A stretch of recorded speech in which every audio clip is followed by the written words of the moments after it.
আসসালাতু আসসালামু আলাইকুম ইয়া কুল্লাল আম্বিয়া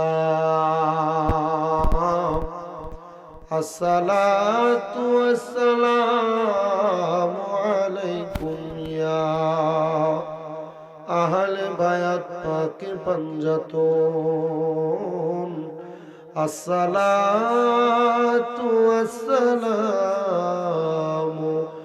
আলাইকুম ইয়া কুল্লাল আউলিয়া আলহামদুলিল্লাহি ওয়াসসালাতু আলা নবিয়িহি ওয়াল ওয়াজনু ওয়াল আদলু ওয়াল ফাদলু ওয়ান নাজমু বিল জুজাম বিওয়াহদাতিহি বিকিবরিয়াইহি বিসুলতানিন وبإتقان وبإيمان وبيان في فرقان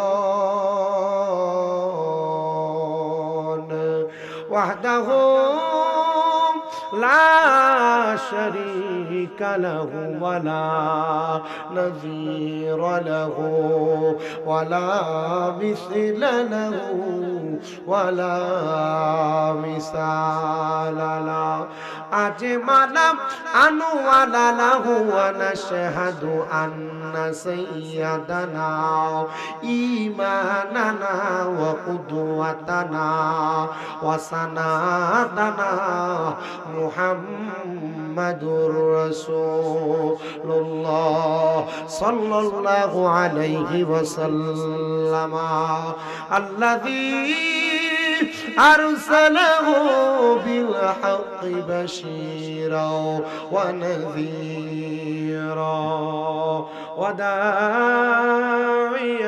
إلى الله بإذنه وسراجا وقمرا منيرا একটা জবান বন্ধ রাখবেন না, জবানটা ছেড়ে দিয়ে মুহাব্বতের আওয়াজে বলেন জবানের মালিক একজন, তিনি কি? এই আওয়াজ মানি না, ডান হাত তুলে জোরে ডাকবেন আল্লাহ, দুইটা হাত তুলে পড়েন ইয়া রাসূলুল্লাহ, উচ্চ কণ্ঠে বলেন ইয়া বলি আল্লাহ। মক্রমপুর এলাকার বন্ধুরা রে আমার, ও পর্দার অন্তরালের মা বোনেরা, জবানের মালিক আমার আল্লাহ, আল্লাহর দেওয়া জবান দিয়া মুহাব্বতের আওয়াজে আমার আল্লাহ তাআলার কালামে হাকিম কোরআন শরীফের তেলাওয়াত করবেন আর জোরে জোরে পড়েন আউযু বিল্লাহি মিনাশ শাইতানির রাজীম বিসমিল্লাহির রাহমানির রহিম ইন্নাল্লাযীনা কাফারু মিন আহলিল কিতাবি ওয়াল মুশরিকিনা ফি নারি জাহান্নাম খালিদিনা ফিহা উলাইকা হুম শাররুল বারিয়া। وقال تعالى في كلامه المجيد وفي فرقانه الحميد ولا تكونوا كالذين نسوا الله فأنساهم أنفسهم أولئك هم الفاسقون. وقال في حديث الشريف عن أنس بن مالك رضي الله تعالى عنه قال سمعت رسول الله صلى الله عليه وسلم يقول إن من أشرط الساعة أن يرفع العلم ويكثر الزهل ويكثر الزنا ويكثر شرب الخمر ويقل الرجال ويكثر النساء حتى يكون ل50 امرأة القيم الواحد متفق عليه أو كما قال عليه الصلاة والسلام. وقال في শানে হাবিবিহি ওয়া মাহবুবিহি ওয়া মা'শুকিহি মুখবিরাও ওয়া আমিরা ইন্নাল্লাহা ওয়া মালাইকাতাহু ইউসাল্লুনা আলান নবী ইয়া আইয়ুহাল্লাযীনা আমানু সাল্লু আলাইহি ওয়া সাল্লিমু তাসলিমা আল্লাহুম্মা সাল্লি ভাই এই সাউন্ড উঠাও না সাউন্ড উঠাও কয়জন ইকু কমে সাউন্ড উঠাও ওয়া আলা আলি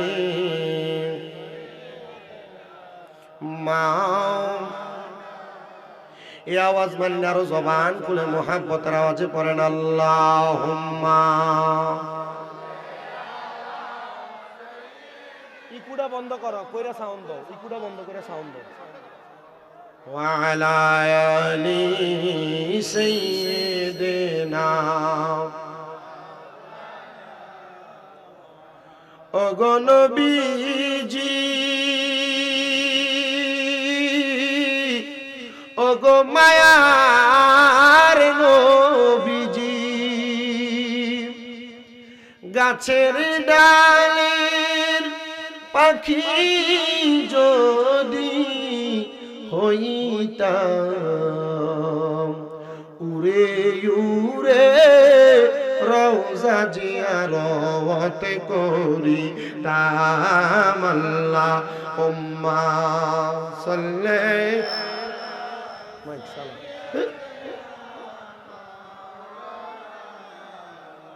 وعلى آل سيدنا আমি জানতে চাই আমার মক্রবপুরের জান্নাতের বাগানের বাবা ভাইয়েরাও আপনারা বলেন আমার নবীর উপর দুরূদ আদায় করলে লাভ আছে না নাই? কেমন লাভ? যদি আমি আপনাদের কাছে প্রশ্ন করি আপনারা বলবেন হুজুর লাভ আছে অনেক, আমরা সবাই জানি, কিন্তু আমি আপনাদের কাছে তিনটা কারগুজারি ওয়াকিয়া শোনায় দেই, শুনেন। আল্লাহর নবী রাহমাতুল লিল আলামিন নবী আমার বলেন উম্মত দুনিয়ার জমিনের মধ্যে যেই ব্যক্তি আমি নবীর প্রতি একবার দুরূদ শরীফ আদায় করবে গো, আমার আল্লাহ তাআলা ওই উম্মতের নামে জান্নাতের মধ্যে একটা বৃক্ষ রোপণ করবে, গাছ লাগায় দিবে। ইয়া রাসূলুল্লাহ নবীজি আপনার কাছে আরো জানতে চাই ওই গাছটা লাগাইলে উম্মতের লাভটা কি হবে? নবী আমার বলে উম্মত শুনে রাখো, উম্মতের লাভ হলো ওই গাছের মধ্যে যতগুলা পাতা থাকবে ওই পাতার পরিমাণ সওয়াব আমার আল্লাহ তাআলা উম্মতের আমলনামার মধ্যে দান করে দিবে। শুধু তাই নয়, দুই নাম্বার দুনিয়ার জমিনের মধ্যে যদি কোনো ব্যক্তি দুনিয়াতে যত বেশি আমি নবীর উপর দুরূদ শরীফ আদায় করবে জান্নাতের মধ্যে ওই ব্যক্তি আমি নবীর তত কাছাকাছি জান্নাতে থাকবে। নবী আমার তিন নাম্বারে বলেন উম্মত দুনিয়ার জমিনের মধ্যে থাকা অবস্থায় যার সামনে আমি নবীর উপর দুরূদ শরীফ পাঠ করা হয় কোনো ব্যক্তি যদি তার জবানকে বন্ধ করে রাখে তার মতো বখিল দুনিয়াতে আর কোনো ব্যক্তি হয় না। আমরা বখিল না, আমরা নবীজির সাচ্চা পাক্কা উম্মত। আসেন বাবারা বন্ধুরা মুহাব্বতের আওয়াজ নিয়া আমার নবীজির উপরে প্রাণ ভরে দুরূদ শরীফ আদায় করি। আল্লাহুম্মা সাল্লি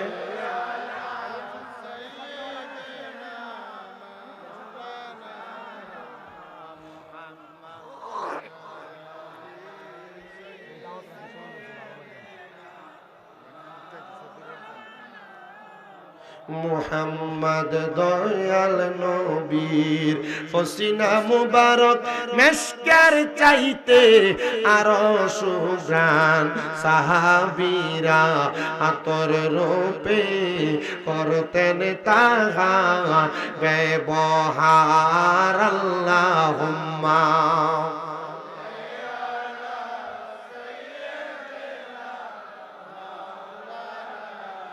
মুহাম্মদ ওয়া আলা আলি সাইয়্যিদিনা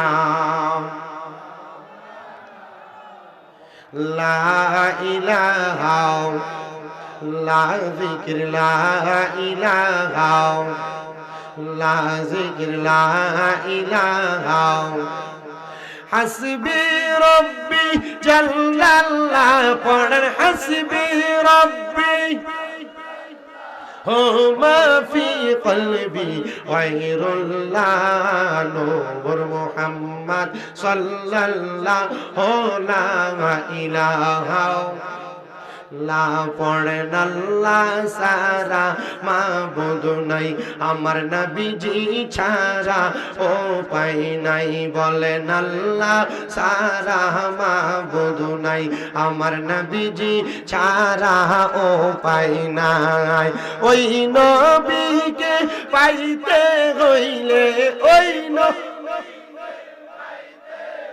লেখা মেলোলিদের দয়া চাই লা ইলাহা লা ইলাহা বন্ধু নামাজে রোজা চাই রহনা কেহ মা বাবার খেদমত চাই রহনা আমার নবীর দরুদ বইল না আমার নবীর দরুদ আমার নবীও তোমায় বলবে না লা ইলাহা লা যিকির লা ইলাহা অনেক দূরে মদিনা আমরা কেমনে যাব জানি না মুসলমান মক্রপুরের মানুষ আপনারা বলেন আমরা মদিনা যাইতে চাই কি চাই না কারা কারা যাইতে চাই ডান হাত তুলে আমার আল্লাহকে দেখায় আর জবানটা খুলে জোরে একটা তাকবীর হবে নারে তাকবীর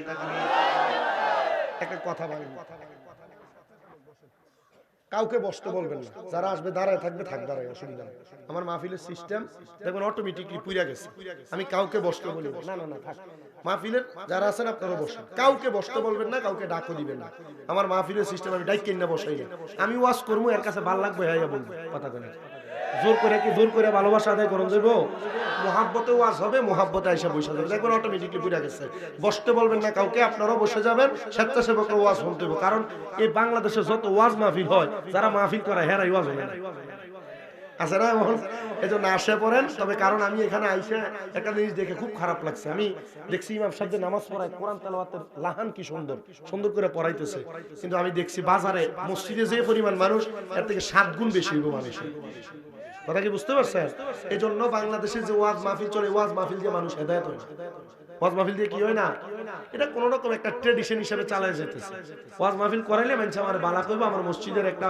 প্রতি বছর একটা মাহফিল হইতো আর কি এলাকা মাহফিলটা করে আমাদের মাকসদ যেন এটা না হয় আমাদের মাকসুদ যেন হয় ওয়াজ মাহফিল করাইতেছি আমরাও নামাজি হব কথা কই না ঠিক কি না ঠিক কি না তাহলে মদিনা যাইতে চাই কারা কারা ডান হাত তুলে আল্লাহকে দেখায় জবান খুলে তাকবীর হবে নারে তাকবীর নারে রিসালাত আহলে সুন্নাত ওয়াল জামাত জোরে বলেন না মারহাবা তাহলে আমরা মদিনা যাইতে চাই কি চাই না সবাই জবান খুলে মোহাব্বতের আওয়াজে পড়েন দয়াল আল্লাহ দয়া করেন দয়া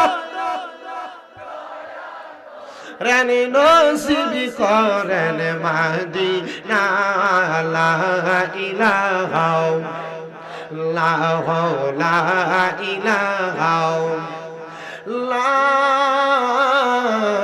ইলাহা ইল্লাল্লাহু মুহাম্মাদুর রাসূলুল্লাহ সাল্লাল্লাহু আলাইহি ওয়াসাল্লাম একটা জবানও বন্ধ রাখবেন না যাদের জবান আছে তাদের কাছে আমার দাবি আছে জবান যদি থাকে মুহাব্বতের আওয়াজে নিজের জীবনের গুনার কথা স্মরণ করে কলবের মধ্যে ধাক্কা দিয়া একটু মুহাব্বত ইশকের জিকির করেন আল্লাহ আল্লাহ আল্লাহ আল্লাহ আল্লাহ আল্লাহ আল্লাহ আল্লাহ আল্লাহ আল্লাহ জবানটা খুইলা আল্লাহর নামে স্মরণ নাই আল্লাহ আল্লাহ আল্লাহ আল্লাহ দমে দমে জফর নাগাম আল্লাহ আল্লাহ দমে দমে মারহাবা আল্লাহ আল্লাহ আল্লাহ আল্লাহ দমে দমে মারহাবা আল্লাহ আল্লাহ আল্লাহ আসিলে তুফান ভাঙবে না ঘরের বান আসিলে তুফান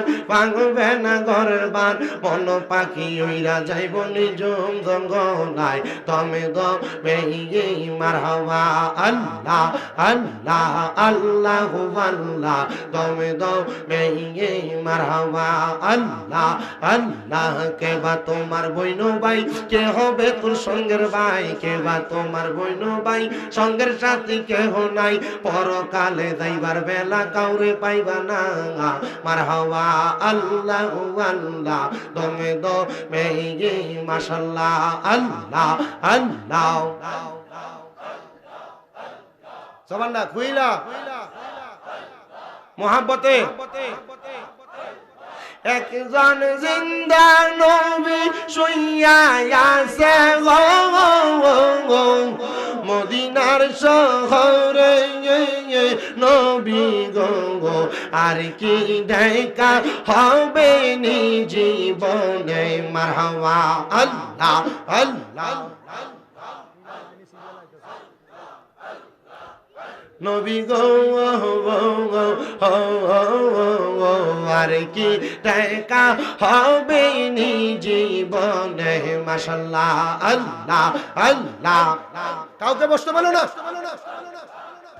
আমি নিদিরা যাইতে সময় কাটে গো নবী আপনার দুরুদ পড়ে নবী গো আর কি দেখা হবে নি জীবনে মাশাআল্লাহ আল্লাহ আল্লাহ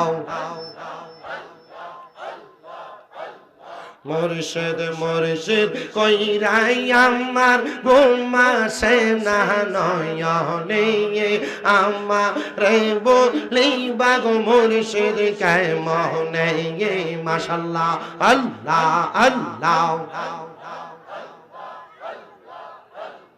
তোমার প্রেমে জ্বলতে জ্বলতে জীবন করলাম সাই তোমার প্রেমে কাঁদিয়া কাঁদিয়া রজনীকা টাঙাই মাশাআল্লাহ আল্লাহ আল্লাহ দূরে যদি থাকবার মুর্শিদ প্রেম শিখাইলা কেন রে আমারে বলিবা গো মুর্শিদ কেমনে মারহাবা আল্লাহ আল্লাহ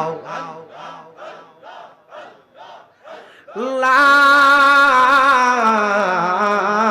ইলাহা ইল্লাল্লাহু মুহাম্মাদুর রাসূলুল্লাহ সাল্লাল্লাহু আলাইহি ওয়াসাল্লাম আল্লাহুম্মা আমিন আল্লাহুম্মা আমিন আলহামদুলিল্লাহি রাব্বিল আলামিন আসসালাতু ওয়াসসালামু আলা রাসূলিহিল কারীম রব্বানা যালামনা আনফুসানা ওয়া ইল্লাম তাগফির লানা ওয়া তারহামনা লানাকুনান্না মিনাল খাসিরিন ইয়া ইলাহি রহম ফরমা মুস্তাফা की वास्ते खोले दे दरवाजाए रहमत गदा की वास्ते रहमतुल लिल आलमीन खत्मे रसूल जाने जगह अहमद हामिद मुहम्मद मुस्तफा की वास्ते मगुदो ও দয়াল আল্লাহ এই রজব মাস তোমার মাসে আমরা গুনাহগারের বেশি এই মকরবপুর মধ্যম পাড়া দিগির পাড়া জামে মসজিদের উদ্যোগে ওয়াজ দুয়ার মাহফিল সাজায়া এলাকার যুব সমাজের ইন্তজামে সুন্দর জান্নাতের বাগান মাহফিলে আমরা যারা হাত বাড়াইলাম আমাদের প্রত্যেকের হাতগুলা তোমার দরবারে কবুল আর মঞ্জুর কইরা নাও আল্লাহ আমরা গুনাহগার না খানদার গো আল্লাহ আমাদের জীবনের গুনার দিকে তাকাইলে আমরার কাছে বড় ভয় ভয় লাগে গো আল্লাহ না জানি কখন জানি মালাকুল মাউত আজরাইলের হাতে আমরা ধরা পড়া যাই ওই কঠিন মুসিবত আসার আগে আল্লাহ তুমি আমরার জীবনের গুনাহগুলা ক্ষমা কইরা দাও ও আল্লাহ আজকের জান্নাতের বাগান মাহফিলের মধ্যে অনেকে হাত বাড়াইছেন যাদের দুনিয়ার জমিনের মধ্যে আব্বা নাই, যেই বাবা রিকশা চালায়া মাটি কাইটা মাথার গাম পায়ে ফালায়া পরের বাড়িতে বদলার কাজ করে সন্তানরে মানুষের মতো মানুষ করার জন্য আব্বার অন্তরে পানি বানাইছে গো আল্লাহ।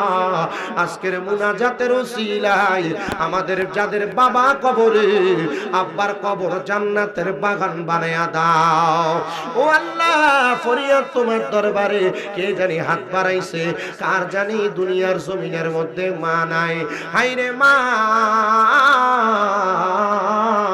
যেই মারে মা কইয়া ডাকলে কলিজার আগুন পর্যন্ত ঠান্ডা হয়ে যায়, যেই মায়ের দিকে এক নজরে তাকাইলে কবুল কদের সওয়াব হয়ে যায়। আল্লাহ কার জানি এমন মা কবরে, আমার কবর জান্নাতের বাগান বানায়া দাও আল্লাহ। তোমার অনেক আদরের বান্দারা হাত বাড়াইছেন, মাও নাই বাবাও নাই, একবার এতিম গো আল্লাহ।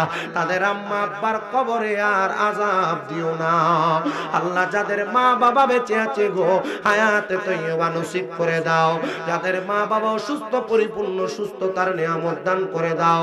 আমার তো মা অসুস্থ, আমার আম্মা জানকে তুমি সুস্থতার নিয়ামত দান করে দাও আল্লাহ। ফরিয়াদ তোমার দরবারে।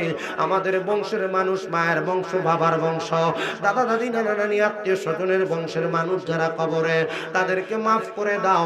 যারা বেঁচে আছে হায়াতে তৈয়বা নসিব করে দাও। আজকের জান্নাতের বাগান মাহফিলে যারা টাকা দিয়া, পয়সা দিয়া, শ্রম দিয়া, বুদ্ধি দিয়া, পরামর্শ দিয়া, মাইক দিয়া, লাইট দিয়া, প্যান্ডেল দিয়া, মিডিয়ার ভাই সহ সম্মানিত শ্রোতা মণ্ডলী, পুরুষেরা, পর্দার আড়ালের মা বোনেরা, দেশ বিদেশ থেকে মুনাজাতের মধ্যে দোয়া আকাঙ্ক্ষা করেছেন আমার প্রবাসী ভাই বাবারা, আল্লাহ প্রত্যেক প্রবাসীদের দোয়া তুমি কবুল মঞ্জুর করে নাও। তাদের হায়াত রিজিকে বরকত দান করে দাও। প্রত্যেকের মনের নেক মাকসুদ গুলো তুমি পূরণ করে দাও। এই মাহফিল কিয়ামত পর্যন্ত কবুল মঞ্জুর করে নাও আল্লাহ। বক্তা শ্রোতা সবাইকে বয়ানের তকরির উপর আমল করার তৌফিক দান করে দাও আল্লাহ। মরণ দিবা দুঃখ নাই, তবে বেঈমান বানায়া মরণ দিও না। মরণের আগে বারবার মক্কা মদিনা তাওয়াফ জিয়ারত নসিব করায়া আখিরি জাবানে মধুর কালেমা পড়ায়া দিয়েন লা ইলাহা ইল্লাল্লাহ মুহাম্মাদুর রাসূলুল্লাহ সাল্লাল্লাহু আলাইহি ওয়াসাল্লাম। একটা জবানও কেউ বন্ধ রাখবেন না, জবানটা ছেড়ে দিয়ে মুহাব্বতের আওয়াজে পড়েন আলহামদুলিল্লাহ। এই আওয়াজ বলিলে আর জবান খুলে জুড়ে পড়েন না আলহামদুলিল্লাহ। আমার মকরবপুর এলাকার বাবারা, বন্ধুরা ও আমার পর্দার অন্তরালের মা বোনেরা, আমি আপনাদের কাছে আল্লাহ তাআলার কালামে হাকিম থেকে দুইটা আয়াতের উপর তাকরীর করার জন্য নিয়ত করেছি। আমি চেষ্টা করে আপনাদের কাছে আমার বয়ানটা বুঝায়া দিতে চেষ্টা করব। আল্লাহ তাআলা কুরআনুল কারীমের মধ্যে বলেন, হে জগতের বান্দারা, ইন্নাল্লাযীনা কাফারু, নিশ্চয় যাহারা কুফরি করেছে, মিন আহলে কিতাব, এবং আহলে কিতাবের অন্তর্ভুক্ত, ওয়াল মুশরিকিনা, এবং মুশরিকদের অন্তর্ভুক্ত। আল্লাহ বলে উলাইকা, আল্লাহ তাআলা ঘোষণা করে, ফি নারি জাহান্নামা খালিদিনা ফিহা, ওই বান্দাগুলা জাহান্নামের চিরস্থায়ী বাসিন্দা হয়ে থাকবে। আল্লাহ তারা কারা, তাদের পরিচয়টাকে আপনি একবার বলেন না। আল্লাহ জানায় দেয়, বান্দা এদের পরিচয় হলো এরা আর কেউ না, এরা হলো দুনিয়ার সবচাইতে নিকৃষ্ট বন্ধু। আল্লাহ গো, আপনি বলেন না নিকৃষ্ট বন্ধু কারা, এদের পরিচয় আপনি আমাদেরকে জানায়া দেন। আল্লাহ তাআলা কোরআনুল কারীমের আয়াতের মধ্যে তিন প্রকারের মানুষের কথা বলেছেন। আপনাদের কি কষ্ট হচ্ছে? মাহফিলটারে ভগিসুগি করে লাইছে। লাইট জ্বালানোর, লাইট তো কালকে লাগাই দিয়ে অনেক কথা, এখন মাইকের মাহফিলে মাইক লাইট লাগা। আপনারা কাউকে বসতে বলেন না আল্লাহর রাস্তায়। আমি কি এদেরকে ডাইকে আনছি? নিজে আসছে। বসতে বলবেন, চলে যাবে। বসতে বললেন না কাউকে, দাঁড়ায় থাক। তো আর শোনো কি কোন হুজুর, কারণ বসতে বললেই তো চলে যাবে। এই যে মাহফিলের সম্মানিত অতিথিরা আসছে, এটা একটা সুন্দর, তো বসতে যখন বলবেন চলে যাবে, এটা খারাপ দেখা যায় না? আমি এক লোকের দাঁড়ায় দাঁড়ায় প্রস্রাব করে জিজ্ঞেসি, তুমি দাঁড়ায় প্রস্রাব করো কেন? এক কইতেছে, হুজুর ফ্যানটা খুব টাইট, বইতাম পারি না। দাঁড়ায় প্রস্রাবই করতাম না মাহফিলে। আক্কল সে ইশারা, বে আক্কল সে ধাক্কা। আবার বইতো কয়, দেখছেন কার কাছে ওয়াজ করব? আমার ওয়াজটা বুঝেন, তিনটা পয়েন্টে অল্প কটা কথা বলে চলে যায়। আমাকে যে হুজুর বলছিলেন, হুজুর কোথায় চলে গেছে? আমাকে হুজুর বলছেন তিনটা বিষয় কিছু কথা বলার জন্য, যে কথাগুলো আমাদের সমাজে অনেক জরুরি। আমার কোরআনুল কারীমের আয়াতের মধ্যে কথাগুলো আছে, তবে আমি এই আয়াতের প্রেক্ষিতে কথা বললে আপনাদের এলাকার 3 শ্রেণীর মানুষ রাগ করবে। আগামীকালকে দোকানে বসে এভাবেও বলতে পারে ওয়াজ সবই ঠিক ছিল, কিন্তু মাঝে মাঝে একটু তেরা বেহাম আসছে। আমার ওয়াজে বেজার হবে 1 নাম্বার আপনার এলাকার সুদখোর যারা, তারা। আমার ওয়াজ যদি সুদখোরদের বিরুদ্ধে যায় আপনাদের অসুবিধা আছে? ঘুষখোরের বিরুদ্ধে গেলে আপনার অসুবিধা আছে? হারামখোরের বিরুদ্ধে গেলে অসুবিধা আছে? যারা মানুষের জমি দখল করে খায় এদের বিরুদ্ধে গেলে অসুবিধা আছে? আমি কারোর নাম নিয়ে ওয়াজ করি না, কারোর বিপক্ষে এমনি বলি না। কষ্ট হবে ওয়াজ শুনতে আপনাদের। 2 নাম্বার, এই এলাকার যে মহিলারা তারা জামাইয়ের কথা শুনে না, বেপরদা বেহায়াপনার মতো নাঙ্গলকোট বাজার আর লাকসাম বাজারে ঘুরা ঘুরা বেড়ায়, ওই মহিলাদের উপরে পড়বে। 3 নাম্বার, আরেক শ্রেণীর মানুষ যারা দুনিয়ার গুনার কাজ করতে করতে এখন আর গুনাহকে গুনাহ মনে হয় না, ওই শ্রেণীর মানুষগুলোর উপর আমার ওয়াজটা পড়বে। আপনার ধৈর্যের সাথে মনোযোগের সাথে আমাকে অল্প একটু সময় দিবেন। আমি নাঙ্গলকোট এলাকায় এই বছরে দ্বিতীয়বার, আর নাই শেষ। আমি গত বছরও আসছি কিনা আমার মনে পড়ে না, এই অনেক দিন পরে নাঙ্গলকোটে ঢুকছি। কেন? আমি আমার এলাকার সাইড শো আলোচনা কইরা এদিকে আসতে আমার খুব কষ্ট হয়ে যায়, ডেটও মিলাইতে পারি না। আর অত্র অঞ্চলের মাহফিলগুলো 1 মাস 1.5 মাস আগে ডেট চাই, দ্বিতীয় বারের জন্য আগে ফিল আপ হয়ে যায়। এবার আপনারা বলেন, আল্লাহর কোরআনুল কারীমে আমি যে আপনাদেরকে বলছি, কয় শ্রেণীর মানুষের কথা বলছেন? আস্তে কইছেন, বলেন কয় শ্রেণীর মানুষ? 1 শ্রেণীর মানুষের ওয়াজ করতে গেলে ওয়াজ শেষ হয়ে যাবে। এই 1 শ্রেণীর মানুষের কথাই বলি, আর বাকি 2 শ্রেণীকে শর্টকাট বলে দেই। 1 শ্রেণী হলো মুশরিক। মুশরিক কারা? আল্লাহ ছাড়া অন্যকে সেজদা দেওয়া, আল্লাহ ছাড়া অন্য কারোর কাছে চাওয়া, আল্লাহ ছাড়া অন্য কারোর ইবাদত করা, মাছের পূজা, গাছের পূজা, মূর্তির পূজা করা, এরা হলো মুশরিক। এগুলা যারা করে তারা মুশরিকের অন্তর্ভুক্ত, তারা শিরককারী। 2 নাম্বার, আহলে কিতাব। দেখবেন সমাজে হঠাৎ করে চলে আসছে শুধু কোরআন কোরআন কোরআন, হাদিস, ইজমা, কিয়াস, এই 3টা ধাপকে না মাইনা শুধু কোরআনের পারিপার্শ্বিক মৌলিক দিকটা মানতে চায়, হাদিস, ইজমা, কিয়াসকে গ্রহণ করতে চায় না। আহলে কিতাবের অন্তর্ভুক্ত তারা, এবং মুসা আলাইহিস সালাতু ওয়াস সালামের উম্মতের একটা শ্রেণী, ঈসা নবীর উম্মতের একটা শ্রেণী আহলে কিতাব ছিলেন। এই 2 শ্রেণীর মানুষও জাহান্নামে যাবে। এবার আসেন, আমি আপনাদের কাছে কাফেরদের কথা বলতেছিলাম। কাফের কারা হয়? কোরআন এবং হাদিসের প্রেক্ষাপটে যেই জিনিসকে জায়েজ এবং ফরজিয়ত, সুন্নত, ওয়াজিব, নফলের কাতারে নিয়ে গেছে, এগুলাকে যারা মানে তারা মুমিন, যারা অস্বীকার করে তারা কাফের। কিন্তু কাফের হওয়ার জন্য বড় কোনো কুফরি কইরা কাফের হওয়া লাগবে বিষয়টা এমন না। কেন? ছোট ছোট ছোট ছোট কিছু গুনাহ আপনার কুফরির পর্যায়ে নিয়ে যাবে। ছোট ছোট কিছু গুনাহ আপনার কোথায় নিয়ে যাবে? কুফরির পর্যায়ে নিয়ে যাবে। শুনেন আমার বাবারা, কুফরির পর্যায়ে কিভাবে নিয়ে যায়? আমরা দুনিয়াতে একটা ছোট্ট গুনার কাজ করি, সেই গুনাহটা হলো সিগারেট পান করা। আমরা দুনিয়াতে কিছু ছোট্ট গুনার কাজ করি, সেটা হলো একজন আরেকজনকে গালিগালাজ করা। আমরা দুনিয়াতে আরো কিছু ছোট ছোট গুনার কাজ করি, কথায় কথায় মিথ্যা কথা বলা। আমরা গুনার কাজ করি মাঝে মাঝে নামাজ ছেড়ে দেওয়া, ইবাদত ছেড়ে দেওয়া, পর্দা পশিদা ছেড়ে দেওয়া, মা বোনেরা স্বামীর অবাধ্য হওয়া, স্বামীর কথাকে অবজ্ঞা করে বেপর্দা ভাবে বেফাস ভাবে চলাফেরা করা, মুখের জবানকে অবনত না করা, বাজে বাজে খারাপ খারাপ কথা ব্যবহার করা, পরপুরুষের সঙ্গে সম্পৃক্ত হয়ে যাওয়া। আল্লাহ তাআলার কোরআনুল কারীম, নবীজির হাদিসকে যাচাই বাছাই করে মুহাক্কিক উলামায়ে কেরাম বলে, যখন কোন বান্দা ছোট্ট একটা গুনাহ করে আর ওই গুনার জন্য আল্লাহর দরবারে অনুতপ্ত হয়ে যায়, আমার আল্লাহ তাআলা ওই বান্দাটারে ক্ষমা করে দেয়। কিন্তু বান্দা গুনাহ করার পরে অনুতপ্ত না হইয়া আবার যখন দ্বিতীয়বার ওই গুনার কাজটা করে, তখন বান্দা হইয়া যায় একজন জিন্দিক। বলে, হুজুর জিন্দিক কেমনে হয়? এই যে আপনার বাড়িতে বিবাহ হয়, আপনার বাড়িতে সুন্নতে খাতনা হয়, গায়ে হলুদের নামে ডিজে পার্টির কনসার্ট করা হয়, গান বাজনা করা হয়, আপনার মোবাইলের মধ্য থেকে গান বাজনা আপনারা শুনেন, টিভি সিরিয়ালের মধ্যে গান বাজনা শুনেন, একদিন 2 দিন না, বারবার বারবার দিনের পর দিন আপনার এই গুনার কাজগুলা করেন। একবারের পরে বারবার এই গুনার কাজটা করলে তখন বান্দাটা জিন্দিক হয়ে যায়, জিন্দিক।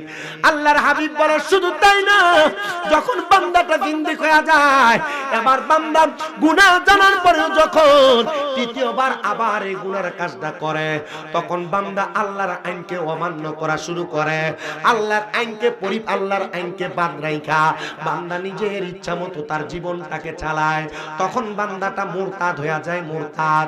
এ আল্লাহ, আপনি বলেন না গুনাহগারের পরে যখন বান্দা জিন্দিক হয়ে যায়, তারপর বান্দা মুরতাদ হয়ে যায়, এরপর বান্দা কোথায় চলে যায়? আল্লাহ, আপনি নবী বলেন না এই মুনাফিক নাফাকি করনেওয়ালা কাফের ব্যক্তিগুলা, বাজে বাজে কাজ করনেওয়ালা ব্যক্তিগুলা, এরা কি দুনিয়ার জমিনের মধ্যে কোনো মর্যাদা পাবে না?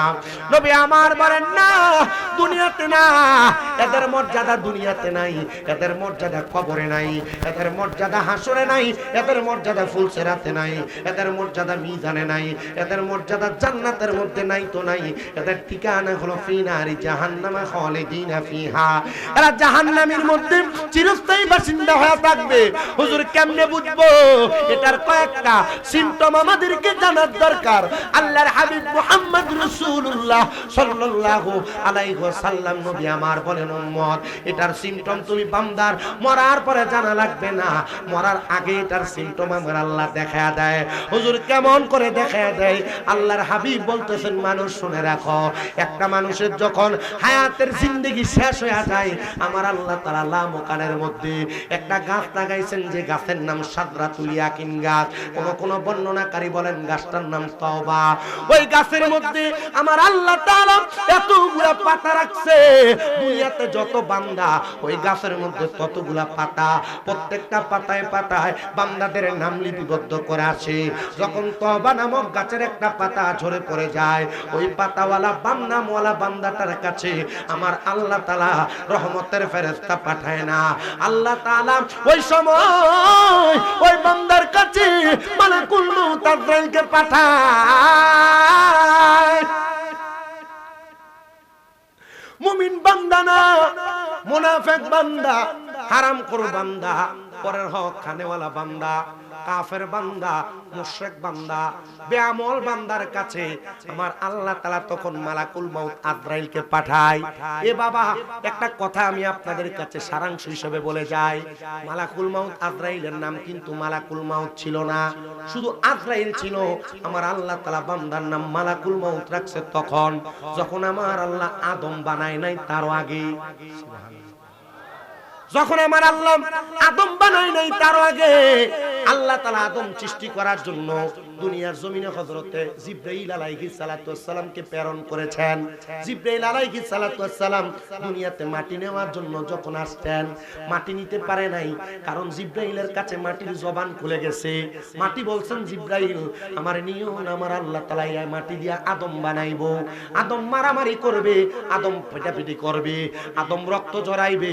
এই দুনিয়ার জমিনের মধ্যে আমাদেরকে দিয়া যখন আদম বানায় দুনিয়াতে পাঠাবে, এই আদম গুলা রাহাজানি করবে। না না না, আমার নিও না। মায়া লাইগা জিবরাইল ফিরে গেলেন। মিকাইল ফেরেশতা দুনিয়াতে আসলেন, মিকাইলের অন্তরে মায়া চলে গেলেন। এবার আসলেন ইসরাফিল ফেরেশতা, মনের মধ্যে বড় মায়া, চলে গেলেন ফিরা। এবার আমার আল্লাহ ছোট ফেরেশতা চতুর্থ নাম্বার আজরাইল আলাইহিস সালাতু ওয়াস সালামকে পাঠাইলেন।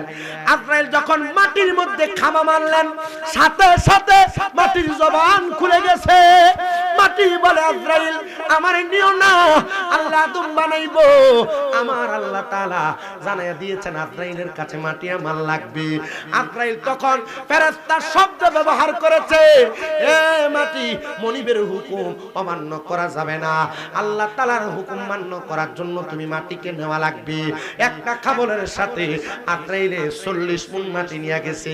আচ্ছা কোন তো, যে হাতের খাবলাটার মধ্যে 40 মণ মাটি থাকবে, ওই হাতের খাবলাটা কি ছোট না বড়? আপনার আমার বুকের উপরে হাত রাখলে শব্দ হয়ে যাবে, ঠিক না? কেমন শব্দ হয়? মাইক্রোস্ট বয়ো, আমি চিনি তোমারে, বইলে তো তাড়াতাড়ি ফাকলাও। আপনাদের মাহফিলের পোস্টারও ছাড়ছে, দেখছি আমি, কে জানি আমার পাঠাইছে একজন। আপনারা একটু গভীর মনোযোগ দিবেন, শুনেন, অন্তরে কান লাগা শুনেন। আল্লাহ তাআলা ওই সময় আজরাইলকে বলেছিলেন, আজরাইল আপনি যেতো, আজরাইল আপনি যেতো। আল্লাহ, সবাই একটু দুরূদ শরীফ পড়েন। আল্লাহুম্মা সাল্লি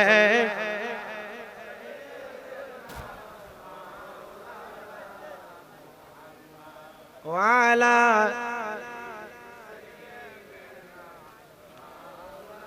আমার শাস্তি দিতে আছে রে। আল্লাহুম্মা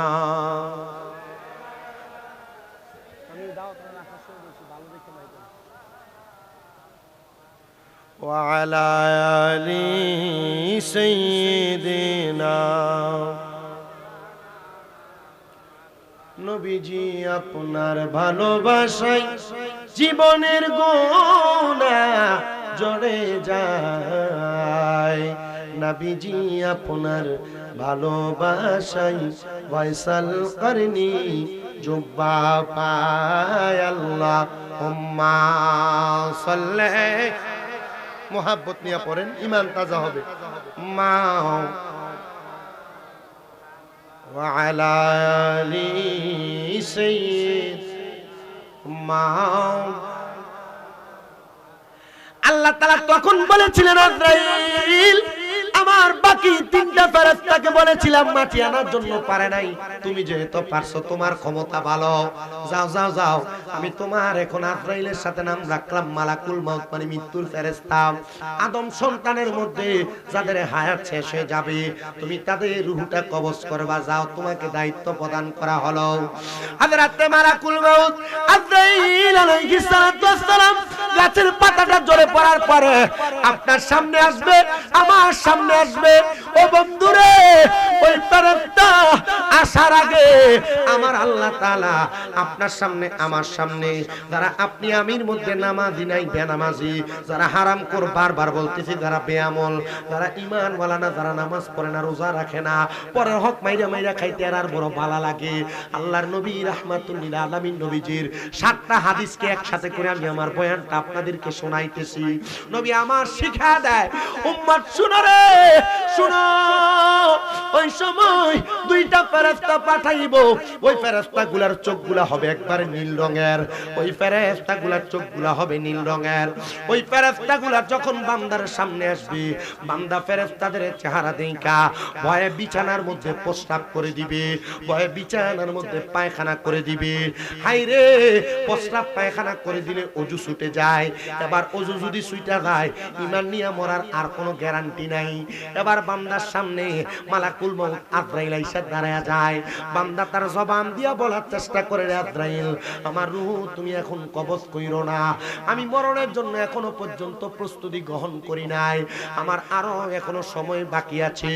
ওই সময় বান্দার দুই দাঁতের চোয়ালের মাঝখানে জিহ্বাটা বাহির কইরা এমন ভাবে কামড় দিব, এই মক্রবপুর এলাকার কত মানুষ জিহ্বায় কামড় দিয়া মরে, একবারও তো চিন্তা করলা না মানুষগুলা কেন জিহ্বায় কামড় দিয়া মরে। আজরাইলের সঙ্গে কথা বলার চেষ্টা করে, ওই বান্দাটার জিহ্বাটা তখন কামড় পুরা যায়, বান্দা কথা বলতে পারে না, ওই বান্দাটা বড় নাজেহাল অবস্থার মধ্যে পড়ে থাকে। আইরে আমার বাবা, ও মক্রবপুরের মানুষ, ওই বান্দাটা এবার চোখের ইশারা দিয়ে আজরাইলকে বোঝানোর চেষ্টা করে, এই আজরাইল আমার এখন রূহ কবজ করো না, আমার মরণের জন্য প্রস্তুতি নাই, কবরের কোনো সামান নাই, কবরের মধ্যে আপনার দুনিয়ার কোনো পাওয়ার চলবে না, সম্পদের পাওয়ার চলবে না, টাকার পাওয়ার চলবে না, দলের পাহাড় চলবে না। আমার পাশেই তো আপনারা দেখতে পাচ্ছেন, আপনারা অনেক মানুষ এখানে আছেন, আমার পাশে যিনারা বসে আছেন ওনারা আপনাদের এলাকার ধনাঢ্য ব্যক্তি। প্রশ্ন করে দেখেন না ভাই সাহেব, কবরের মধ্যে যে যাবেন আপনার কোনো সম্পদ আপনি নিতে পারবেন না, টাকা আপনি নিতে পারবেন না, ধন দৌলত নিতে পারবেন না। ওই কবরে দুইটা জিনিস আপনার কামে লাগবে, এক নাম্বার হলো আপনার ঈমানটা, দুই নাম্বার হলো আপনার নেক আমলগুলা। তো কেন দুনিয়ার বাহাদুরি, কেন দুনিয়ার টাকার পাওয়ার, কেন দুনিয়ার সম্পদের পাওয়ার, কেন দুনিয়ার ইজ্জতের পাওয়ার, বংশীয় মর্যাদার পাওয়ার? এটা একমাত্র দুনিয়া। আখিরাত কিন্তু এটার সাথে সম্পৃক্ত না। তুমি যদি আখিরাতকে সম্পৃক্ত বানাও, আখিরাতকে সুন্দর করার জন্য কাজ করা লাগবে। ও বন্ধু, ও আমার মক্রবপুরের বাবারা, এবার আজরাইল আলাইহিস সালাতু ওয়াস সালামের সঙ্গে বান্দার চোখের ইশারা দিয়ে কথা বলার চেষ্টা করবে। বান্দার চোখটা উল্টা যাবে। কেন উল্টে যাবে একবার কি জানো? ও মক্রবপুরের মানুষ, কত মানুষ মরলো এলাকায়, মরার পরে চোখ গুলা উল্টে দিছে। একবার চিন্তা করছুনি রে, কেন চোখ উল্টে দিয়া মরছে? না না না, কেউ একবারও চিন্তা করো নাই। বান্দার চোখ উল্টে যাবে, কারণ বান্দা আজরাইলের ভয়ঙ্কর চেহারাটা দেখবে। আহারে,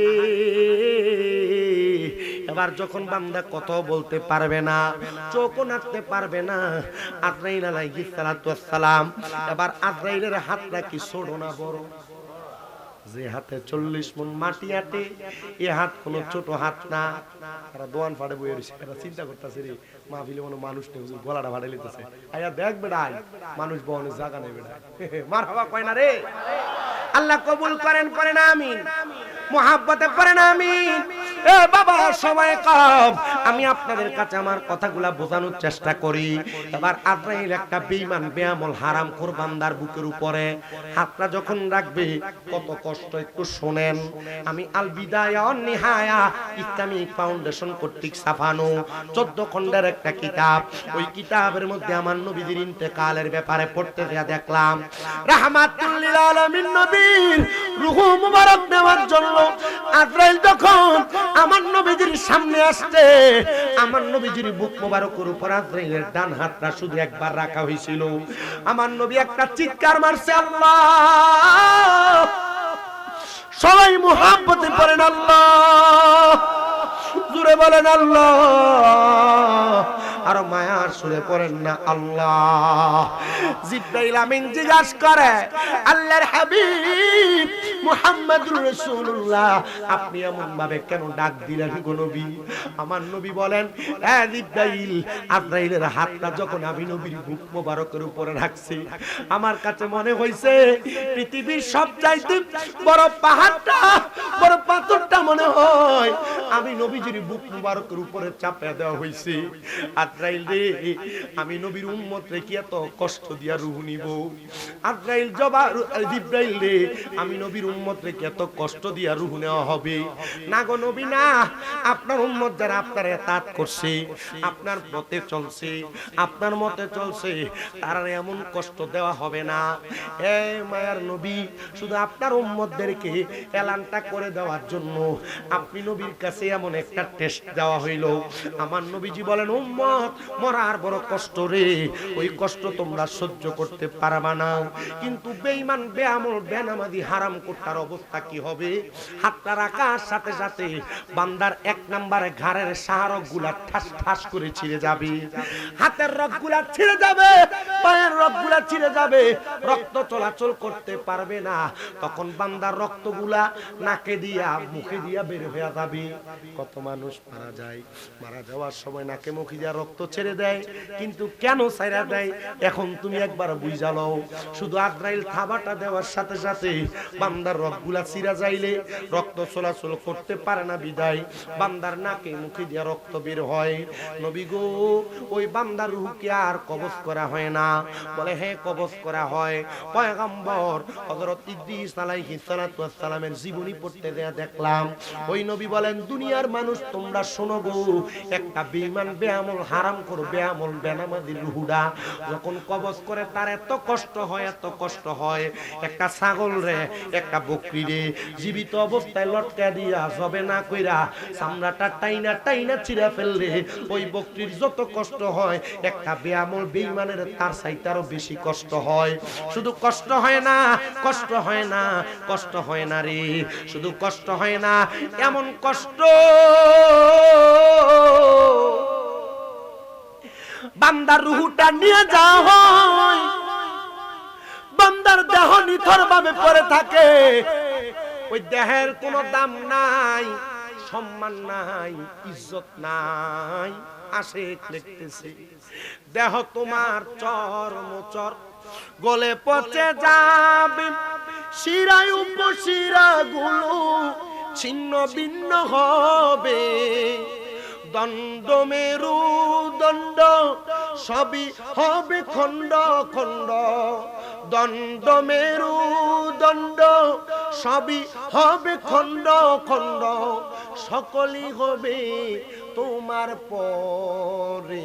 মন আমার কেন বান্ধো দালান ঘর। আমি হিসাব করে দেখছি দুনিয়ার টাকাওয়ালা সম্পদওয়ালার অভাব নাই, নামাজির অভাব। আমি হিসাব মিলিয়ে দেখছি দুনিয়ার যত বড় পয়সাওয়ালা তত বড় বেনামাজি। আমি হিসাব মিলিয়ে দেখছি দুনিয়ার যত বেশি সম্পদওয়ালা তত বেশি বেনামাজি। একটু মোহাব্বতে কও না, একদিন মাটির ভিতরে হবে ঘরে। মন আমার কেন বান্ধ। আচ্ছা, মাটির ভিতরে যে ঘর হবে ঘরটার নাম কি? জোরে জোরে কন্যা নাম কি? মোহাব্বতে একদিন মাটির ভিতরে হবে ঘরে। মন আমার কেন রে, মন আমার কেন বান্ধ, প্রাণ পাখি উড়ে যাবে পিঞ্জর ছেড়ে, তারা দমে সবই রবে তুমি যাবে চলে।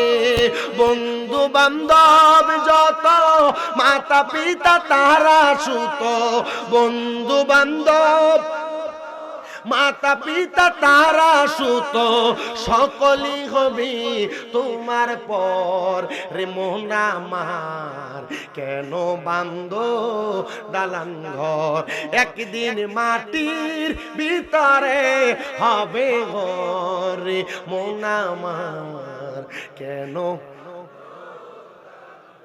আপনার দেহ মাটির উপর পড়ে থাকবে, আপনার সন্তান, আপনার স্ত্রী, আপনার প্রতিবেশী, বন্ধু বান্ধব বলবে তাড়াতাড়ি জানাজার নামাজের সময় ঘোষণা করো, লাশটারে গোসল করাও, কাফন দাও, দাফন করো। আপনার স্ত্রী আপনার লাশের পাশে একটা রাত্র থাকবে না। যে স্ত্রীর সঙ্গে বছরের পর বছর আপনি আপনার বিছানাতে ত্যাগ করছেন, আরামের জিন্দেগি কাটাইছেন, ওই স্ত্রী বলবে লাশের সাথে থাকতে আমার ভয় লাগে। আইরে বাবা, দেহটা নিয়ে কত খেলা হয়, কিন্তু দেহের কোনো কাম নাই রে, কাম নাই। ওই দেহটা থেকে যখন রুহুটা নিয়ে যাওয়া হয়, ওই সময় রুহু আর আজরাইলের সঙ্গে কথা হয়। রুহু ডাক দিয়া বলে, আজরাইল গো, আমার এত তাড়াতাড়ি কই নিয়ে যাও?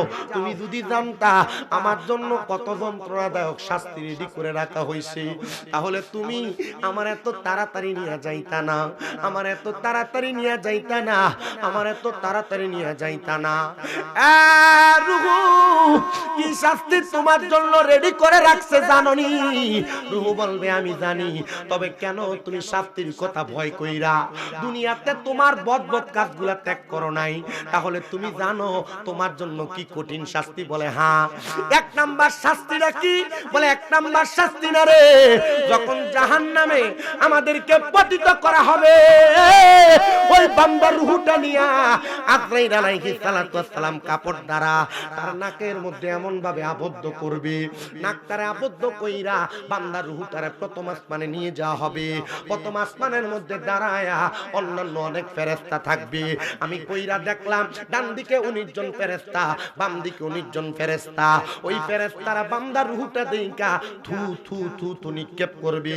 কি জীবন বানাইলা, মরার পরে দাম নাই, কবরে দাম নাই, হাসরে দাম নাই, মিজানে দাম নাই, ফুলসিরাতে দাম নাই। বান্দার দিকে থু থু নিক্ষেপ করা হবে। ওই বান্দারে যখন প্রথম আসমানে নিয়ে যাওয়া হবে, ফেরেশতারা জবাব দিবে, রে আজরাইল, নাকের মধ্যে কেন কাপড় লাগাইলা? তারা জবাব দিবে, রে ফেরেশতার দল, তোমরা কেন থুতু দিলা? তোমরা যে কারণে থুতু দিছো, আমি নাকে কাপড় লাগাইছি সে কারণে। এবার জবাব আসবে অন্য কোনো কারণে না। বান্দা গুনাহ করতে করতে, নামাজ ছাড়তে ছাড়তে, হারাম খাইতে খাইতে, পরের হক খাইতে খাইতে, বেপরদা বেহায়াপনা করতে করতে বান্দার রূহটা একটা দুর্গন্ধওয়ালা রূহ হয়ে গেছে। দুর্গন্ধযুক্ত রূহটা আমরা তার দুর্গন্ধ সহ্য করতে পারি না, এই জন্য বান্দার দিকে থুতু দেওয়া হয়। বলে বান্দারে কই নিয়ে যাওয়া হবে? বলে বান্দার ঠিকানা তো ফি নারি জাহান্নামা খালিদিনা ফিহা, বান্দা তো চিরস্থায়ী জাহান্নামের বাসিন্দা। আর কই লইয়া যাইবা? বান্দাটারে জাহান্নামের মধ্যে লইয়া যাও। জাহান্নামের কারগুজারি যখন শুনবে বান্দারে জাহান্নামে নেওয়া হবে। আর আপনি আমি জানি, আমি কবরে যাবো, প্রশ্ন করব তিনটা, মান রাব্বুকা ওয়া মান দীনুকা ওয়া মান নাবিয়ুকা। প্রশ্নের জবাব দিলে জান্নাতি, আর জবাব না দিলে জাহান্নামী। ওয়াদে জায়গার ভিতরে শেষ না, ওয়াজ কিন্তু আরো আছে। কবরে প্রশ্ন সবার জন্য না, সবার জন্য না। যারা দুনিয়ার জমিনে ইবাদত করছে, ইবাদত করতে দেয়া দুই একটা ভুল হইছে অজান্তে, এরা রে না কবরে প্রশ্ন করব। তুমি জানো গুনার কামরে যাই না বারবার গুনাহ করছো, তোমারও কবরে প্রশ্ন করতে হবে। তুমি মনে করছো ফেরেশতারা আল্লাহ শুধু তোমার লেগে রেখে দিয়েছে? জি না। বান্দার ডাইরেক্ট জাহান্নাম। কেমনে জাহান্নাম? তো কবর মাটি দিব দেহরে, রুহুরি নিয়ে হলাই। হিসাব কি করা হিসাব হুজুর? শুধু তাই নয়, নবীজি বেশি উপরে ক্লাসের হাদিস থাকবে না, মাদ্রাসায় ক্লাস 9 10 এর হাদিসের বইয়ে লেখা। আল্লাহর নবী বলেন, শুনো, ওই জাহান্নামে যে নিয়ে রাখবে এক একটা জাহান্নামীরে আমার আল্লাহ তাআলা কমপক্ষে 3000 বছর জাহান্নামে জ্বালাইবো। কয় হাজার বছর? জোরে কোন না। আচ্ছা, দুনিয়ার কয়দিন জানি? জাহান্নামের একদিন, আখিরাতের একদিন। হ্যাঁ, চিন্তা করে দেখছেন? দুনিয়ার একদিনের মতো না, দুনিয়ার 3000 বছরের মতো না। এত কষ্ট দেওয়া হবে রে জাহান্নামের মধ্যে বান্দারে, কমপক্ষে 3000 বছর জ্বালাইবো, 3000 বছর পুরাইবো। কেমনে পুরাইবো শোনো, হাদিসে মুবারাকায় নবী বলেন, জাহান্নামের আগুনের রং হলো 3টা। লাল রঙের আগুনের মধ্যে আমার আল্লাহ তাআলা ওই বান্দারে 1000 বছর টানা জ্বালাইতে থাকবো। হুজুর 1000 বছর কি বলেন? নবী তো মেরাজের রজনীতে জাহান্নামের আগুনের একটা বর্ণনা দিছিল। জাহান্নামের উপর থেকে যদি একটা পাথর নিচের দিকে নিক্ষেপ করা হয়, 500 বছর লাগবে জাহান্নামের নিচে যে পাথর পৌঁছাইতে। আরে 500 বছর লাগে না, মোমবাতির আগুনের উপরে 50 সেকেন্ড 10 সেকেন্ড আগুনের মধ্যে ধরে রাখলে দেহ ফুইরা সারখার। এ মায়ার নবী, তার দেহ তো অল্প সামান্য কিঞ্চিত সময় পুড়ে যাবে, তো তারে 3000 বছর কেন জাহান্নামে রাখবো? কয় না রে, তারে 1000 বছর 2000 বছর 3000 বছর বাক বাক কইরা জ্বালাইবো। নবী গো 1 মিনিটেই তো দেহ পুড়ে গেছে, তাহলে আপনি বলেন না গো নবী, আপনি বলেন না গো নবী, তার দেহটার অবস্থাটা কেমন? কয় একবার তারে জ্বালাইবো, একবার তারে বানাইবো, আবার জ্বালাইবো, আবার বানাইবো, আবার জ্বালাইবো, আবার বানাইবো, আবার জ্বালাইবো, আবার বানাইবো। তারে জ্বালায়া জ্বালায়া সারখার করে দিব। নবী গো, একবার জ্বালাইলে তো বান্দার শাস্তি শেষ। ওই বান্দা তো গুনাহ একবার করস নাই, বারবার বারবার গুনাহ করছস, এজন্য তোরে বারবার বারবার শাস্তি দেওয়া হবে। শাস্তি শুধু শাস্তি না রে, শুধু শাস্তি না, লাল রঙের আগুনের মধ্যে 1000 বছর।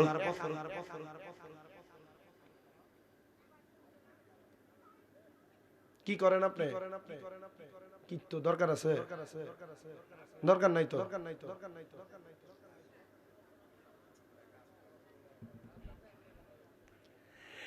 এই বান্দারা লাল রঙের আগুনে আরো 1000 বছর জ্বালায়া, এবার আগুনের রংকে সাদা ধোঁয়া যুক্ত বানায়া আরো 1000 বছর জ্বালাইবো, আরো 1000 বছর সাদা ধোঁয়া যুক্ত আগুনে জ্বালায়া আগুনের রংটারে কালো ধোঁয়া যুক্ত বানাইবো।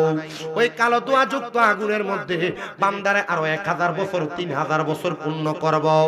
আমার নবী যখন এই হাদিস বর্ণনা করে রে, নূর নবী রাহমাতুল লিল আলামিন নবী হাদিসে মুবারাকা বর্ণনা করার সময় নবীজি সাহাবায়ে কেরাম আহলে সুফার 70 মতান্তরে 72 জন নবীর সামনে, এখানে 43 জন সাহাবী গড়াগড়ি করে কান্দে, বাকি সাহাবায়ে কেরাম বেহুশ হয়ে পড়ে গেছে। ইয়া রাসূলুল্লাহ, বান্দারে এত জ্বালাইবো, এত পুরাইবো, এত কষ্ট দিব, এত আযাব দিব নবী গো, ও মায়ের নবী, বান্দা কেমনে সহ্য করব? বান্দারে কি একটু আমার আল্লাহ নাজাত দিত না? আমার নবী কই, উম্মত নাজাত দিব রে, নাজাত দিব। আমার আল্লাহ ওই বান্দাটারে 3000 বছর জ্বালায়া একটা জায়গার উপর আইনা দাঁড় করাইব, যে জায়গাটার নাম তাকাসুর। আপনার আমার এলাকার মধ্যে চোর ধরা খাইলে এটা 2-3টা বাড়ি দিলে এটা চোরের দায় স্বীকার করে। আপনি আমি মনে করতেছি আপনারে আমারে জ্বালায়া পুরে আগুনের থেকে যদি একটা জায়গায় দাঁড় করাইয়া দেয়, আমি আপনি হয়তো আল্লাহর কাছে কমু, আল্লাহ আমারে মাফ কইরা দাও। না না না, ওই বান্দা তখন মাফ চাইবো না, ওই বান্দা তখন ক্ষমা চাইবো না। বান্দা বলবে মোয় পানি, মোয় পানি, মোয় পানি, 3বার বলবে পানি পানি পানি। বান্দা 3বার পানি পানি বলে চিৎকার করবে রে, ইয়া রাসূলুল্লাহ, পানি কি দেওয়া হবে না? আমার নবী কান্দে, নবীর চোখ মুবারক গুলো লাল হয়ে ফুলে গেছে, নবীজির দাড়ি মুবারক গুলা বিদা চুপচুপা হয়ে গেছে। আমার নবীজি ডাক দিয়া কই, এ সাহাবায়ে কেরাম, হ্যাঁ পানি দেওয়া হবে।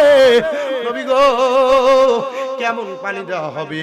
বলে দুনিয়ার মিনারেল ওয়াটার আমরা একটা কাঁচের গ্লাসে কইরা খাই, আমরা দুনিয়ার জমিনের মধ্যে পানি একটা স্টিলের মগে কইরা খাই, আমরা মাটির গ্লাসে করে খাই, কিন্তু জাহান্নামীদেরকে এমন কোন পাত্রের মধ্যে পানি দেওয়া হবে না। নবী গো, কেমনে পানি দেওয়া হবে? আমার নবী বলেন, একটা লোহার পাত্র আগুনের মধ্যে গরম করা হবে, ওই লোহার পাত্রে আগুনের মধ্যে গরম করলে কয়লা যেমন লাল হয়ে যায়, ওই লোহার পাত্রটা তেমন গরম লাল হয়ে যাবে। ওই লাল পাত্রটার মধ্যে কইরা দুনিয়ার কোন স্বাভাবিক পানি দিবে না। কেমন পানি দিবে জানো? আমার নবী বলে, উম্মত, অন্য জাহান্নামীরা জাহান্নামের আগুনে জ্বলার কারণে এদের যেই রক্ত আর পুঁজগুলা জরা হইছে, তিরমিজি শরীফের হাদিস বলে ওই রক্ত পুঁজগুলার নাম হলো তিনাতুল খাবাল। ওই রক্ত পুঁজগুলা টকবক টকবক করে ফুটবে, বান্দাকে দেওয়া হবে, নাও পান করো। নবী গো, জাহান্নামীরা কি তখন ওই পানিটা পান করবে নাকি? আমার নবী কয়, হ্যাঁ পান করবে। তারা তখন পিপাসার্ত থাকবে। পানিটা যখন তাদের জিহ্বার মধ্যে ঢেলে দিবে, এদের জিহ্বা গলে যাবে, এদের পেটের নাড়ি বুড়িগুলা গলে যাবে, পায়খানার রাস্তা দিয়ে থরথর থরথর করে বের হবে। হায়রে আযাব, হায়রে কষ্ট। ও বান্দারা, যদি তুমি কবরে এমন কঠিন আযাব সহ্য করতে পারো, নামাজ ছেড়ে দাও, তোমার কেউ কিছু বলবে না। হারাম খাও, কেউ কিছু বলবে না। এ বন্ধু, সুদ খাও, তোমার কেউ কিছু বলবে না। আমি আখিরাতের কথা স্মরণ করানোর জন্য কথাগুলা বলছি। আমার এক মুরব্বী হুজুর কইয়া দিছে, বাবা একটু সুদের ওয়াজ এলাকাতে কইরেন, কারণ সুদকুরের অভাব নাই। আমরা সমাজের মানুষ সুদকুটিরে দরিয়া নিয়ে মসজিদের সভাপতি বানায়া দেয়। আমরা সমাজের মানুষ সুদখোর ঘুষখোর গুলারে দূরে এলাকার সর্দার বানায়া দেয়। আমারও বলতে বড় কষ্ট হয়, এরারও কি একটু লজ্জা লাগে না? হারাম খায়া পরের হক খায়া এরা কেমনে এমন একটা দায়িত্বশীল জায়গায় বসে লাগে না? এরা কেমনে পরের হক খায় এমন একটা দায়িত্বশীল জায়গার মধ্যে বসে? যদি জিগাই, ও মসজিদ কমিটি, সুদখোররা কি লেগে সভাপতি বানাইছ? আও কয় না, মসজিদের ছাদ জ্বালাটা দিবার সময় রডটি সব এবেটা দিছে, এর লাগি এটা সভাপতি। কথা কন না কা? কেউ হারাম করে সুদ করে আজীবন ঘুষ খাইছে, আরে দি সেক্রেটারি বানাইলা, এই মাতিস না, মসজিদের টাইসটি সব দিছে। এগুলার জবাব আপনারও দেওয়া লাগবে। এলাকাতে বহু ভালো মানুষ আছে যারা সুদ ঘুষ তো দূরের কথা, নামাজ পড়ে বাড়িতে যায়, আসা যাওয়া করে, কোন রকম চলে। এটারে সভাপতি দিত না তো, কারণ এটা মোড়া না, এটা শিকো। কথা কন না, ঠিক না? আমার কথা হচ্ছে, এলাকার নেতৃত্ব স্থানীয় ব্যক্তি যারা সমাজের উন্নয়নের জন্য তাদেরকে উপদেষ্টা বানিয়ে রাখেন, আপনি রাখছেন না ওনাদেরকে? এই যে আমি তো আইয়া পোস্টার দিকে সারছেন, তারা কি কাম লাগাইছে? সহকারী সচিব নির্বাচন কমিশন তারেকুল ইসলাম মাহিন সাহেব। উনি আসে নাই, আপনার নির্বাচন কমিশন এলাকাতে বেরিয়েছেন, আপনার ভাস করতে দেরি হবে নাকি? আমি চিন্তা করলাম এটা দেখা, এরপরে সভাপতি একজন মাদ্রাসার কামিল মাদ্রাসার শিক্ষক, এরপরে মাহফিল বিশেষ আলোচক এক মাদ্রাসার সহকারী অধ্যাপক, একজন সিনিয়র শিক্ষক, এরপর সমাজ সেবক আছে আবুল কালাম সাহেব, মোহাম্মদ সবুজ সাহেব, মোহাম্মদ হুমায়ুন কবির সাহেব সহ অন্যান্য অনেকেই তো আপনারা আছেন। এদেরকে রাখবেন, রাখলে লাভ আছে। অনেক জায়গা দেখবেন যে মোল্লারা এই মাহফিলের ভিতরে রাজনীতিক ব্যক্তি দ্বারা বা এলাকার নেতারা উঠলে এরা সেতে জায়গা সেতে না, আমি সেতি না, এটা মোল্লারা নিয়ত বালা না। কি লেগে নিয়ত বালা না? রাজনীতিক ব্যক্তি এলে যদি সেতে জায়গা বক্তব্য দিত না দেয়, এ সেতলে আর ভিডিও হইব, এটা ভাইরাল হইব, হ্যাঁ মানুষের কাছে পরিচিত হইব। এটা সিটারি, এটা বাটফারি। এটা যে মোল্লারা করে এটা বাটফারি করে। আর মিয়া মাহফিলের ভিতরে রাজনীতিক এলাকার নেতারা কি লেগে দাওয়াত দেয় এটা আমরা বুঝি না। দাওয়াত দেয় এলাকাতে আসবে, মসজিদে কিছু দান করবে, এটাই তো ব্যাপার নাকি? আপনার যদি কোন যে না জিতা না এটা না না এইটাই হেসা। মাহফিলে এদেরকে দাওয়াত মূলত লেগে দেন, করা টাকা দিব মাহফিলে, করা টাকা দিব মাদ্রাসায়, করা টাকা দিব মসজিদে, করা টাকা দিব কবরস্থানে। দাওয়াত দিয়ে এলাকার মানুষ ওনাদেরকে এলাকার মানুষের কাছে পরিচয় করায়, আর এলাকার মানুষ তাদের থেকে কিছু উদ্দেশ্য হাসিল করে নেয়। তাহলে আমার সেতার দরকার আছে? আমি সেতি না, যে দলের আমার দলে মাতনের দরকার আছে? আমার রাজনীতির কথা আপনার কাছে ওয়াজিব হয়ে কোন দরকার আছে? আমি কইও না। এই পর্যন্ত ওয়াজ করছি যে কইছি, আমি হুদৌদি সময় নষ্ট করিও না। কেন লাগা করি না? এটার কয়েকটা কারণ আছে। আমি যদি আমার রাজনীতির কথা আপনার কাছে কই, আমি এমনি করতাম না। আমি ফ্যান্ডেল করামু, আমি মাইকের নামু, আমি বিরিয়ানি রান্নামু 10 ডেক, আপনারা খাওয়ামু, আবার 500 করে টেহাও দিমু। তো এ না আমি রাজনীতির কথা বলি। আপনি আমার টেহা দিয়ে আনছেন আমার দলের কথা, আমি আপনার কইবার লাগিয়া ইতা বাটফার হুজুর আমি না।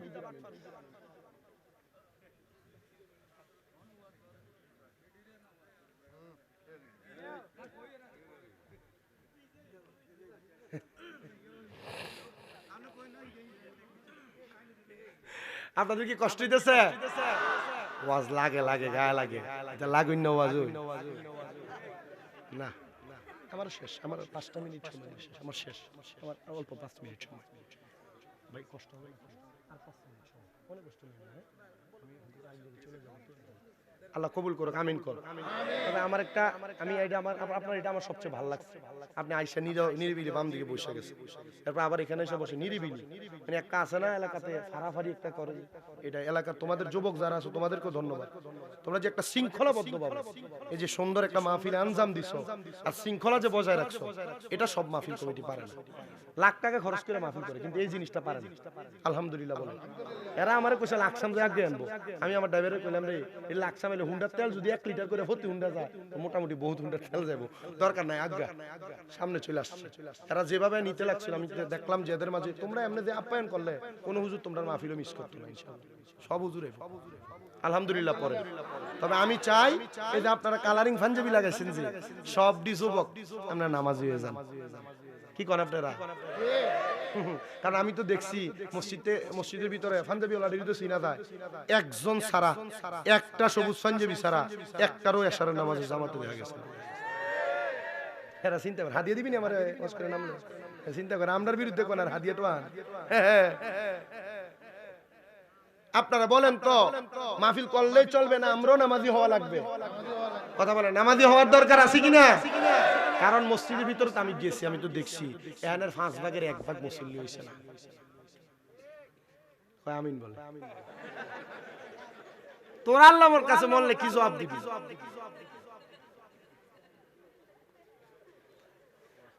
আল্লাহ আমরার বুঝদান করুন। ওয়াজ শেষ করুন, অসুবিধা না, আর অল্প একটু শেষ।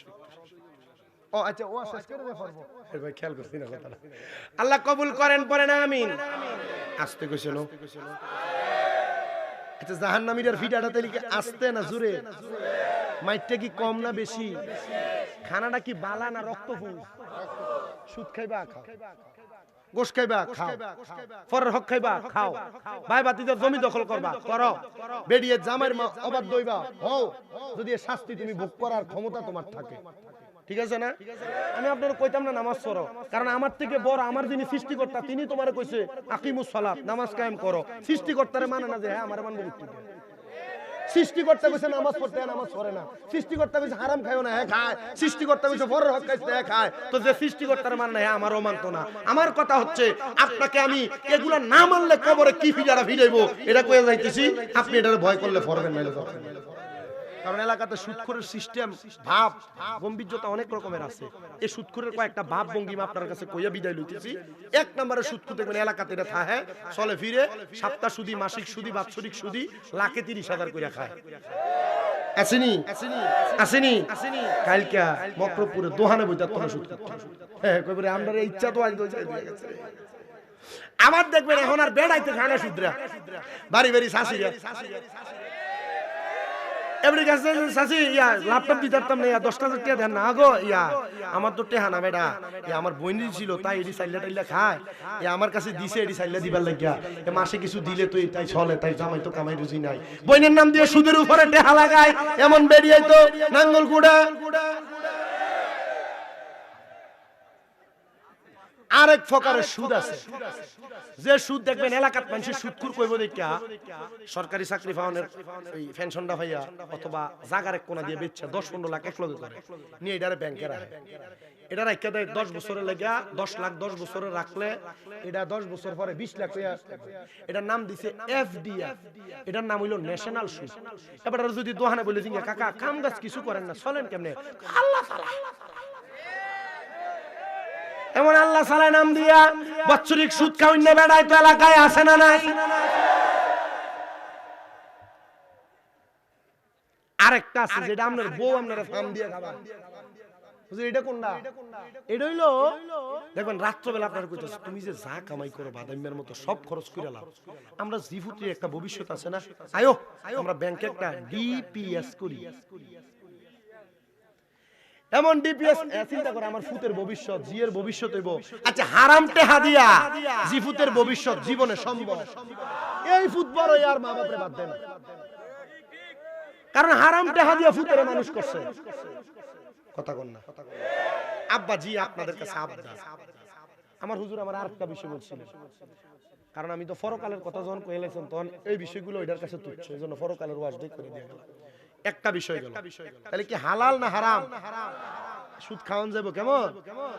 হ্যাঁ যাক গেল, সুদখোর জানে এটা খাওয়া হারাম তবুও খায়, খায় না? আমাদের এলাকার ছোট্ট একটা ঘটনা কই, এরপর আমি কারণ আমার ভাইরা বসে আছে আমার কাছে কষ্ট হয়। আমাদের এলাকার এক লোকের টেহা দিছে 5 লাখ, প্রতি লাখে 30,000 করে হইলে এক বছরে কত 1.5 লাখ, সুদের টেহা যায় 12.5 লাখ টাকা দাঁড়াইছে। কত সুদে আসলে কত যেতে 12.5 লাখ টাকা হ্যাঁ দেওয়ার সামর্থ্য নাই, চিন্তা করে বাড়ি বেচছে। আমার কাছে বিচার দিছে কাকা রে, এর কাছে কইলাম যে 10টা লাখ টাকা লয়ে যা, 2.5 লাখ টাকা ছাড়লে আমি এটা দিয়ে ব্যবসা বাণিজ্য করে কোনোরকম চলতাম। হ্যাঁ আমার উত্তর দিছে কাকা আমি যে সুদের উপরে করে টেহাটা দিলাম তোর তাই যদি আমি 2.5 লাখ টাকা কম নেই আল্লাহ কি কবরে আমার একটা বাড়ি কমাই দিব?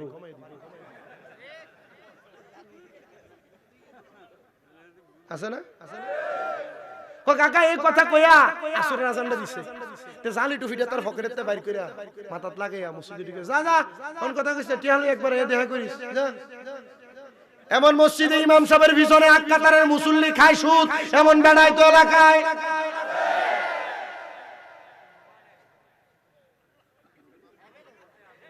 আছে আরেকটা কথা বলি, মা বোন যারা বেপরদা, এখানে আপনারা অনেকে আছেন আপনার মা, আপনার বোন, আপনার বউ, আপনার মাইয়া, কয়টা কইছি?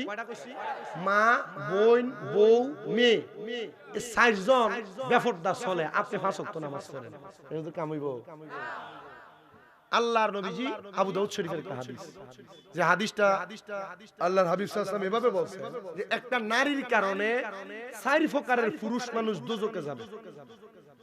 আমরা জানি যে একটা মেয়ে জন্ম দিলে মাশাআল্লাহ একটা জান্নাতের মালিক, হ্যাঁ 2টা মেয়ে হইলে 2টা জান্নাতের মালিক, 3টা মেয়ে হইলে নবীজির সাথে একসাথে জান্নাত। কারণ মাইয়াটা বেপরদা ভাবে এমন কাপড় পরে এমনি দেহের উপরে যা আছে সব বোঝা যায়। এমন আছে না? আছে না? নবী আমার বলেন এ দুনিয়ার মানুষ শোনো, দুনিয়ার মানুষ জেনে রাখো, দুনিয়ার মানুষ মেনে রাখো, জানো জানো আল্লাহর নবী বলেন যদি কোনো বাবা তার কন্যা সন্তানকে পর্দা না করায় ওই মাইয়া যখন দোজখে যাবে তার বাবাকে নিয়ে যাবে। যদি কোনো ভাই তার বোনকে পর্দা না করায়, তাহলে ওই ভাইটা তার বোনের সাথে বেপরদার কারণে দুজকে যাবে। 3 নাম্বার, কোন সন্তান যদি তার মারে পর্দা না করায়, ওই সন্তান তার মায়ের সাথে দুজকে যাবে। আর কোন স্বামী যদি তাদের স্ত্রীকে পর্দা না করায়, ওই স্বামী তার স্ত্রীর সঙ্গে দুজকের আগুনে জ্বলা লাগবে। এ বাবা শুনেন, মনের যুগ লাগায়া, অন্তরের কানটা লাগায়া, এই জন্য আমরা যেন জাহান্নামী না হইয়া যাই, আমরা যেন আমাদের পরিবারদেরকে পর্দা করাই। আমরা সমাজ পর্দা করাইবো দূরের কথা, যেটা বাবির দেবর এটা সামনে নিয়ে কইরা তোমার ছোট ভাইয়ের মতো কি হইব, সামনে যাইবে না। না না না, আল্লাহর নবীর হাদিসে মুবারাকা বলে, একটা দেবর হলো তার ভাবির জন্য মৃত্যু সমতুল্য। কালসাপের মতো, কালসাপ কামড় দিলে মানুষ যেমন মারা যায়, একটা ভাবি তার দেবরের সামনে গেলে দেবরটার সামনে যাওয়ার কারণে ওই ভাবিটা মৃত্যুর মতো অবস্থা হয়ে যায়। মানে এটার জাহান্নামী, এটার কোনো দাম নাই, সম্মান নাই বলে ঘোষণা করে। আল্লাহ আমাদেরকে, আমাদের পরিবারকে পর্দা করানোর মতো তৌফিক দান করেন। জোরে পড়েন আমিন।